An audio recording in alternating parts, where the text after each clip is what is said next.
안녕하세요. 스타반려견 교육센터 대표 훈련사 조광호입니다.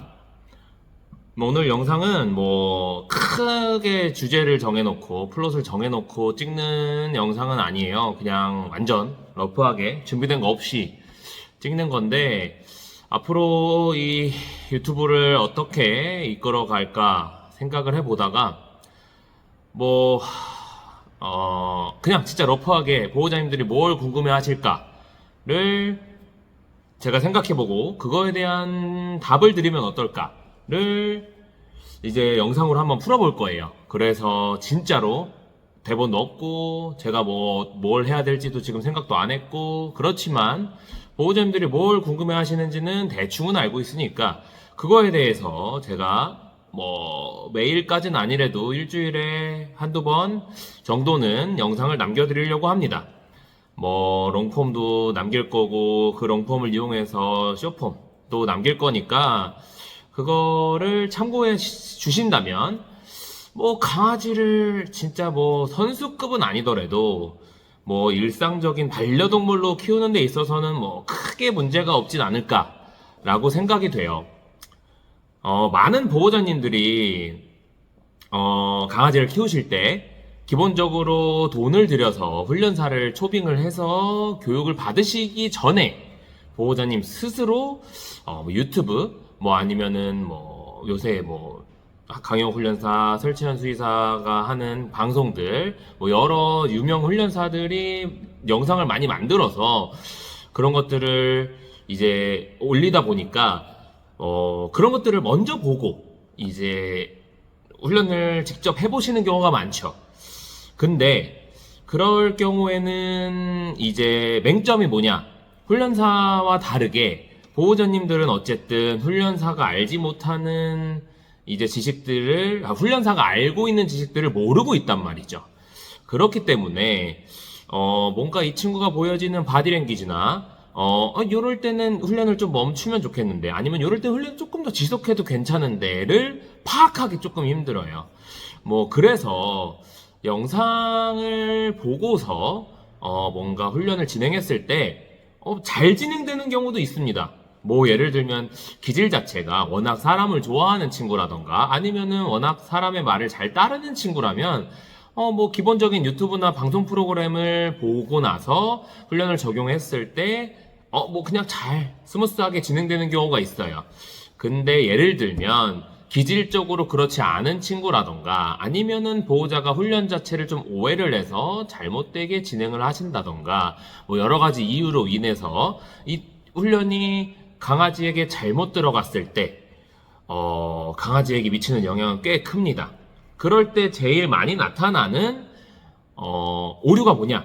보호자와 강아지 간의 관계 확립이 꽤 소통에 대해서 오류가 많이 나요. 이게 무슨 말이냐면 강아지와 보호자 간에 이 믿음의 커넥션이 잘 연결이 돼야 되는데, 예를 들면 아까 말씀드린 여러 가지 이유로 인해 강아지와 보호자 간의 믿음의 커넥션이 깨져버렸다.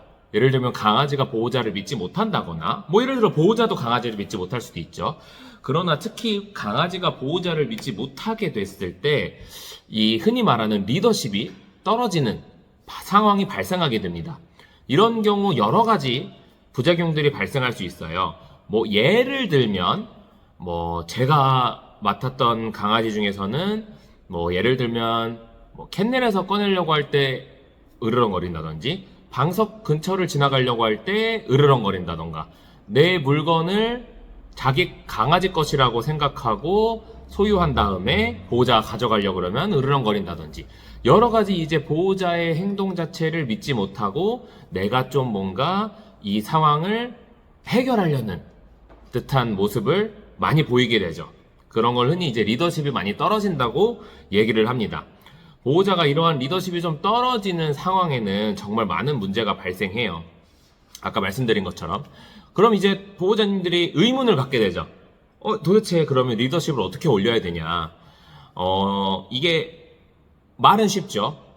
보호자님, 강아지를 대하실 때, 예를 들면은, 조금 보스가 아니라, 우리가 흔히 말하는 보스가 아닌 리더처럼 이 상황을 통제하고 조금 자신감을 가지고 이 강아지를 대하세요.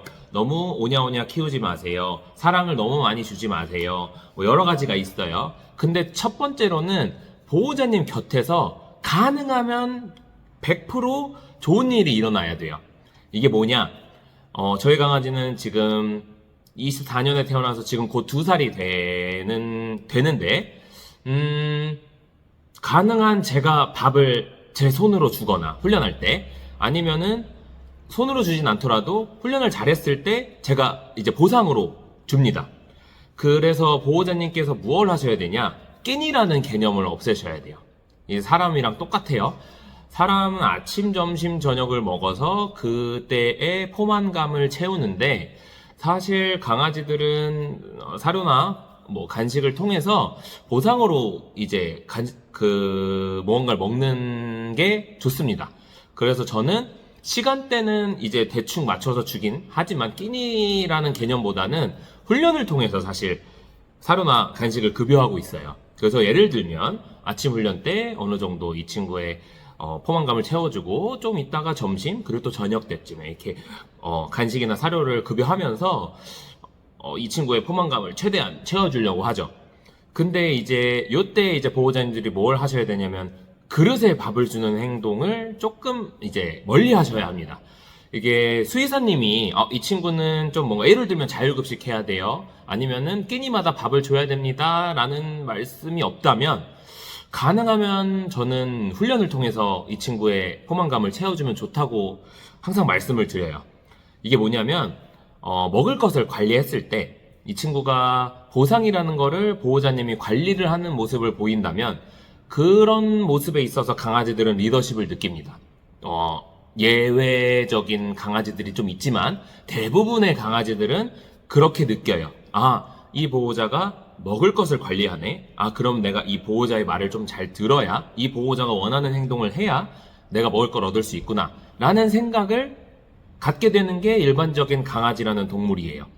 그래서 예를 들면 9 to 6, 9시부터 6시까지 일하시는 분이라고 한다면 저는 보통 오전에 출근하기 전에 산책을 하면서 산책할 때 사료를 좀 주시고 먹을 걸 좀 주시고 퇴근하시고 나서 산책하실 때 또 좀 주시고 주무시기 전에 중간 타임에 훈련하실 때 그때도 좀 주시고 그래도 남았다 저녁 때 산책할 때 주시고 뭐 그래도 남았다고 하면 그때 예를 들면 그릇에 주기보다는 노즈워크나 뭐 여러 이 간식을 숨길 수 있는 사료를 숨길 수 있는 장난감들이 요새 많이 나와 있거든요. 그런 것들을 이용해서 밥을 주시면 강아지들이 되게 보호자님들을 좋아하게 돼요. 그리고 왜 그릇에 주지 말고 왜 그런 식으로 주냐? 뭐 손으로 주는 거는 보호자님과의 관계 확립이 제일 중요하고 특히 장난감이나 뭐 이런 걸 이용해서 사료를 주게 되면 이 행동풍부화라고 하죠. 사냥과 비슷하게 이 친구가 노력을 해서 뭔가를 먹을 거를 얻게 된단 말이죠. 사실 그릇에 그냥 띡 줘버리면 좀 재미가 없어요. 그냥 먹을 거를 별 노력 없이 얻게 되다 보니까 재미가 없죠. 근데 뭐 예를 들면 노즈워크를 한다던가 뭐 콩토이나 이런 간식을 숨겨 놓을 수 있는 데에 숨겨 놓고 이거를 내가 뭔가 노력을 통해서 먹게 되면 강아지들이 뭔가 그 노력을 하는 과정 내에서도 이 재밌는 감정들을 얻기 때문에 그러한 방법들을 저는 선호하는 편입니다. 그래서 보호자님들도 끼니마다 그릇에 밥을 주기보다는 이러한 방법을 통해서 밥을 주는 것을 권장을 드리고 또 이렇게 했을 때 강아지들이 보호자님을 생각하는 감정 자체가 많이 달라지죠.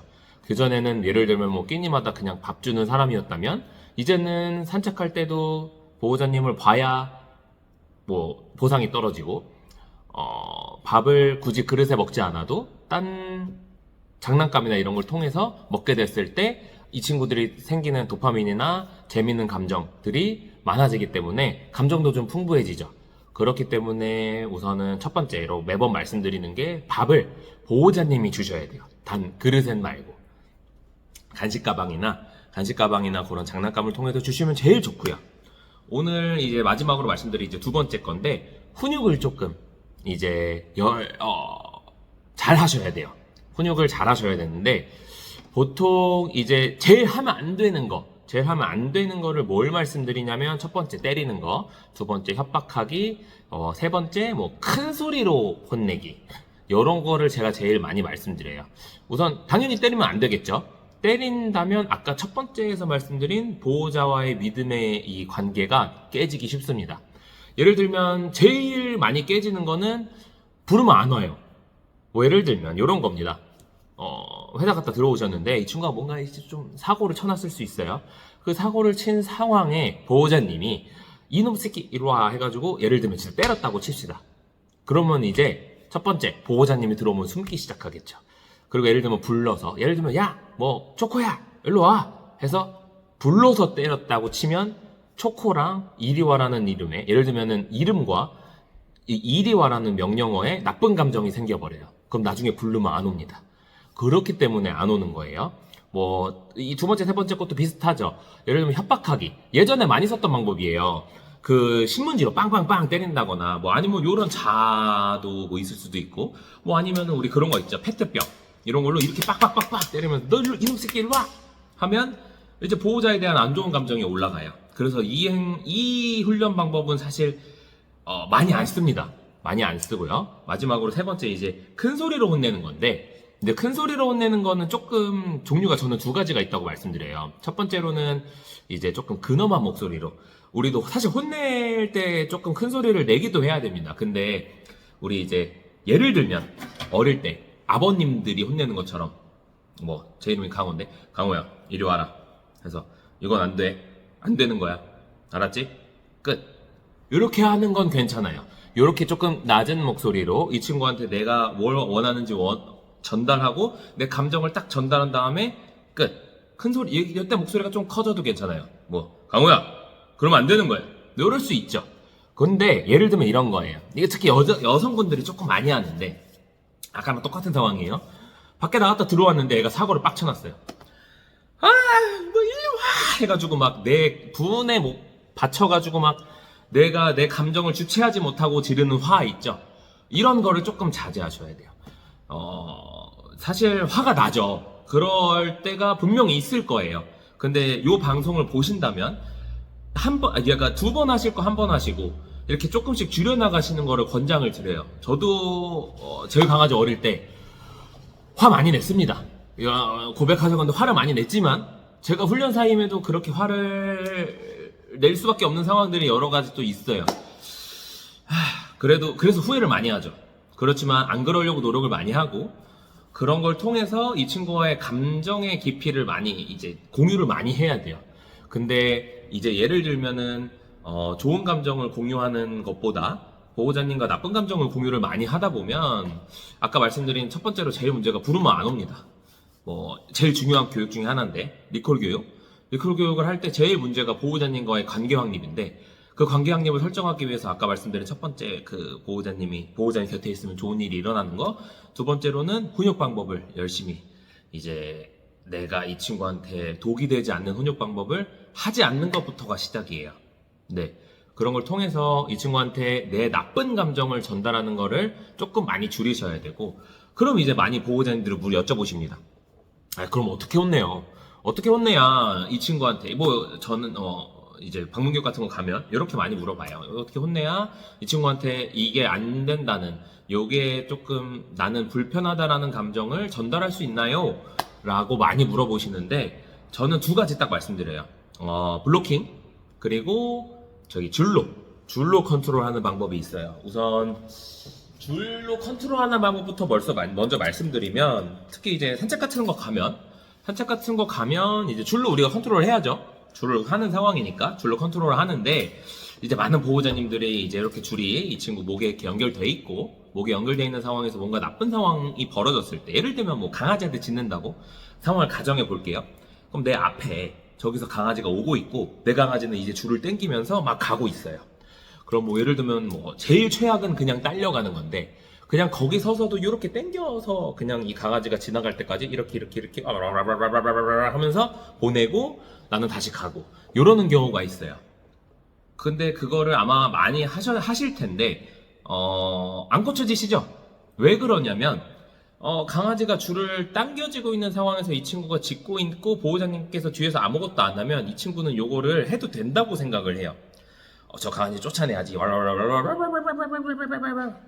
상황 종료. 내가 쫓아냈어. 또 가다가 사람 보고 짖고 또 내가 쫓아냈어. 강아지 뭐 자동차, 오토바이, 자전거, 킥보드 다 그렇게 자기가 쫓아냈다고 생각을 할 거예요. 왜냐면 보호자님 뒤에서 제지하지 않았거든요. 뒤에서 땡기고만 있는 이 행동은 제지하고 있는 게 아니에요. 보통은 이제 많이들 얘기하는 줄을 좀 채야 합니다.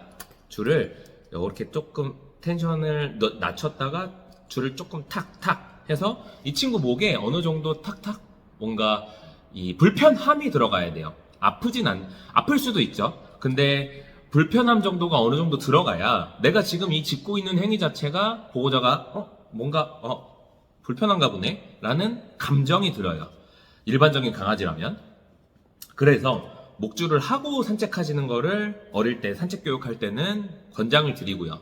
뭐 예를 들면 지금 내 강아지가 어떠한 상황에서 산책을 할 때 짖습니다 라고 하면은 하네스보다는 목줄을 하시는 거를 일반적인 목줄 있죠. 일반적인 저희 그 목에 하는 줄을 권장을 드려요. 왜 그러냐면 하네스로 하게 된다면은 사실 그 제가 말씀드린 불편함이 조금은 들어가기 힘듭니다. 왜냐면은 하네스는 얘네들 불편하지 말라고 만든 산책 도구이기 때문에 내가 이 친구한테 뭔가 불편함을 줘서 그 나쁜 행동을 소거시켜야 되겠다라고 생각을 하신다면 그러면은 사실 목줄을 쓰셔야 돼요. 목줄을 쓰셔야 되고요. 또 하나 자동줄은 저는 그렇게 권장드리진 않습니다. 내가 훈련사다라고 하면 저는 상관없는데 일반적인 보호자, 특히 문제 행동이 있는 강아지인데 줄이 마음대로 늘어나는 그 일반적인 자동줄 있죠. 플라스틱 손잡이. 그리고 요런 줄인데도 요 중간이 고무줄로 되어 있는 줄도 있어요. 그래서 얘가 당기면 둥 늘어나는 줄도 있거든요. 둘 다 저는 초보 보호자나 내가 그렇게 조금 훈련사가 아닌 사람이다, 일반 보호자다라고 하면 그냥 일반적인 요런 줄을 쓰시는 거를 권장을 드려요. 그럴 때 통제하기도 훨씬 편하거든요. 그래서 이렇게 줄로 통제하는 거에 산책할 때는 뭐 실내에서도 그렇지만 순역할 수 있는 방법 중에 하나고 줄을 당기는 것보다는 줄을 좀 채야 한다. 그래서 이 친구 목에 어느 정도 불편함이 들어가야 한다. 라는 거고요. 두 번째로는 블로킹입니다. 많은 방송이나 매체에서 보셨을 거예요. 많은 보호자님들이 이제 오해를 하세요. 블로킹을 할 때 발로 차시거나 손으로 하시는 경우도 있어요. 두 가지 방법 다 틀렸는데 손으로 하게 되면은 알아듣는 아이들도 있겠지만 손으로 하게 되면 칭찬으로 받아들여지기도 합니다. 내가 짖었는데 보호자님이 날 밀었어. 근데 얘네들은 만져졌다고 생각할 수 있어요. 그래서 손으로 하시는 거는 정말 급한 상황 아니시면은 조금 피하셔야 되고 발로 차는 것도 블로킹은 발로 차는 게 아닙니다. 조금 다른 말로 바꾸자면 장소를 빼드셔야 돼요. 공간을 뺏는다고 생각하시면 좋아요. 저는 이제 강아지들이 두 발로 서서 이렇게 보호자님들을 반긴다를 사실 그렇게 좋은 행동이라고는 말씀드리진 않습니다. 두 가지 이유가 있는데 첫 번째로는 이제 예절적으로 좋지 않죠. 뭐냐면 나는 괜찮은데 나중에 손님이 왔을 때 이렇게 손님이 좀 강아지를 싫어하신다거나 이런 상황에 강아지가 두 발로 선다거나 누가 오든 두 발로 서서 반긴다면 사실 저는 예절적으로는 그렇게 좋지 않은 행동이라고는 말씀을 드려요. 그래서 그 행동을 좀 못하게 하는 편이고 두 번째로는 수의학적으로 안 좋습니다. 소형견이면 이제 슬개골이나 이런 데 안 좋을 수 있고 대형견이면 고관절이 안 좋아질 수 있어요. 그래서 저는 강아지랑 노는 상황을 만들었을 때 아니면 두 발로 서는 행동은 크게 못하게 하는 편입니다. 그래서 요 행동을 그럼 어떻게 막아야 돼요? 그럼 블로킹을 많이 추천을 드리는데 예를 들면 보호자님 이제 문 열고 집에 들어가셨는데 이제 이 친구가 와서 이렇게 막 반길 거예요. 보통은 내 앞에 와서 내 무릎 쪽에 소형견이라 치면 내 무릎 쪽에 이렇게 발 올려서 반기겠죠? 그러면은 그때 그 친구가 그렇게 반기고 있는 그 공간 안으로 내가 들어가는 거예요. 그래서 보호자님들이 많이 발로 찬다고 오해를 하시는데 별 감정 섞으실 필요도 없고요. 그냥 그 공간 안으로 내가 쓱 한 발짝 들어가는 거죠. 그럼 이제 얘네들이 뒤로 툭 밀려나면서 내가 이 행동이 거절을 당합니다. 이게 강아지들 언어에서 이제 젠틀하게 거절하는 방법이거든요. 그렇게 거절을 당했을 때 뭐 한 번에 알아듣는 경우도 있지만 보통은 다시 할 거예요. 그 행동 자체를. 그래서 그 행동이 멎을 때까지, 예를 들면 그 행동을 안 하거나 앉거나 엎드렸을 때 제가 블로킹을 멈추는 거예요. 그래서 이 친구한테 젠틀하게 나 지금 네가 두 발로 서는 행동 불편해 라고 거절하는 거죠. 이게 이제 일반적인 예시로 제가 많이 들어드리는 블로킹의 예시고요. 아까 말씀드린 손으로 하거나 발로 하는 게 아니라 이 강아지의 장소를 내가 뺏어서 요 장소는 내가 통제하고 있고 너의 그 행동이 나는 불편해 라는 거를 은연중에 알려주는 거예요. 젠틀하게 거절하는 거죠. 그래서 요 방법을 통해서 이제 많이 훈육을 합니다. 정리해드리자면 줄 컨트롤 그리고 블로킹을 통해서 이 친구들한테 훈육을 해줘요. 너의 행동이 난 불편해. 그러니까 안 해줬으면 좋겠어 라고 말을 많이 하죠. 오늘은 이 두 가지만 다뤄볼 건데 뭐 몇 가지 더 있어요. 리더십 올릴 수 있는 방법이. 제가 다음번에는 더 알려드리겠지만 오늘은 이 두 가지만 아시더라도 크게 얻어가시는 게 많으실 거예요. 아마 강아지를 그냥 별 정보 없이 키우시는 분들은 아까 첫 번째 말씀드린 그 보호자 곁에서 100% 좋은 일이 일어나야 된다는 그 부분에 있어서도 잘 모르셨을 거고 훈육 방법도 잘 모르셨을 거예요. 그래서 보통은 이제 뭐 예를 들면 여기 허벅지 같은 데 때리거나 이렇게 코 하시거나 아니면 신문지나 페트병으로 협박하시거나 뭐 이렇게 많이 하셨을 텐데 지금 제가 알려드린 요 부분만 고치시더라도 강아지의 행동이 많이 바뀔 겁니다. 우리 보호자가 이런 모습이? 라는 느낌으로 약간 보호자님을 바라볼 거예요. 그래서 요걸 통해서 보호자님의 리더십을 좀 올린다고 보시면 좋고요.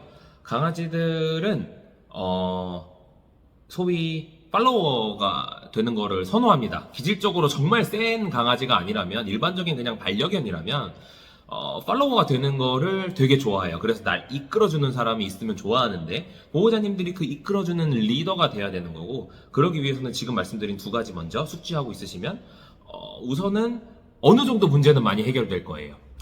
그렇지만 제가 뒤에 말씀드린 부분까지 또 조금 더 적용하셔서 하신다면 강아지를 보통 요새 한 15년 전후 키우니까 그 정도 키우시는 데는 사실 뭐 그냥 반려동물로는 크게 문제가 없으실 거예요. 혹시나 뭐 궁금하신 점이 있거나 뭐 아니면은 요건 아닌 것 같은데요 라고 하시는 점이 있다면 댓글로 남겨주시면 제가 답변 드릴 거고요. 뭐 러프하게 찍긴 했지만 뭐 지금 한 3분? 4분 이렇게 돼가는데 이건 그냥 진짜로 그대로 올릴 거고 보호자님들께서 그냥 보시고 뭐 불편하시지만 않으셨으면 좋겠어요. 제가 앞으로 이런 영상을 많이 올릴 거고 이런 걸 통해서 보호자님들이 저는 강아지를 키우는 데 있어서 뭐 큰 문제 없이 키우셨으면 하는 마음이 제일 크니까 그렇습니다. 저는 스타 반려견 교육센터의 대표 훈련사 조강호였고요. 뭐 궁금하신 점, 아니면 뭐 지적하고 싶으신 점 다 좋습니다. 댓글 남겨주시면 제가 답변 눌러드릴 거고요. 이 영상이 유익했다 그렇다고 하면 뭐 좋아요도 눌러주시고 뭐 팔로우, 구독 이런 거 많이 해주세요. 그러면은 제가 좀 힘입어서 여러 가지 정보성 영상을 많이 올려드리도록 하겠습니다. 감사합니다.